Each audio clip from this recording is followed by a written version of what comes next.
अहिल्यानगरमधील नरभक्षक बिबट्याला ठार करण्याचे आदेश. संगमनेरच्या जवळ कडलक या गावामध्ये बिबट्याच्या हल्ल्यात 4 वर्षीय चिमुकल्याचा मृत्यूनंतर निर्णय. कालपासून वनविभागाकडून शोध मोहीम सुरू. उसाच्या शेतात पाय तोडलेल्या अवस्थेमध्ये मादी बिबट्याचा मृतदेह सापडला. 18 नखही गायब. साताऱ्याच्या मत्यापूरमधील बरड शिवारात खळबळ. बिबट्याचा मृत्यू अंदाजे 3 ते 4 दिवसांपूर्वी झाल्याचाही अंदाज. सातारा ड्रग्ज कारखाना प्रकरणी महत्वाची अपडेट समोर. कारखाना उभारलेली जमीन गोविंद बाबाजी सिंदरकर यांच्या मालकीची. सिंदरकरांनी जमीन सद्दाब अब्बास सय्यद याला भाड्याने दिली होती. मुंबई पोलिसांची माहिती समोर.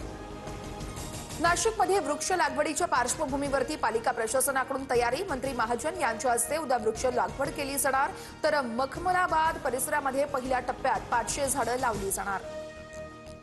चाकण उपबाजारात कांद्याची आवक घटल्यानं दरामध्ये वाढ. तुरळक शेतकऱ्यांकडे साठवलेला कांदा उपलब्ध. पुढील काळात मोठी घसरण. यावेळेस या दरामध्ये मोठी वाढ होण्याची देखील दाट शक्यता.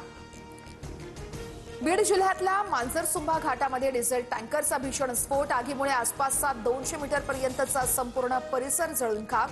महामार्गावरील रस्त्याचं डांबरही जळालं.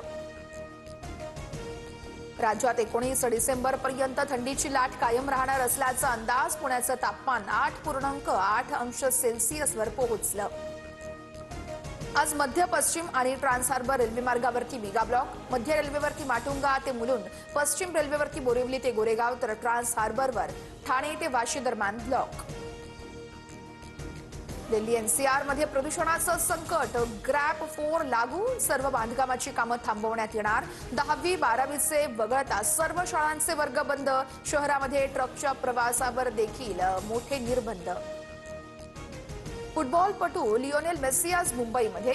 तर गोट इंडिया टूरचा भाग म्हणून मुंबईच्या ऐतिहासिक वानखेडे स्टेडियमला भेट देणार. कोलकात्यात चाहत्यांनी घातलेल्या गोंधळानंतर यंत्रणा अलर्ट मोडवर.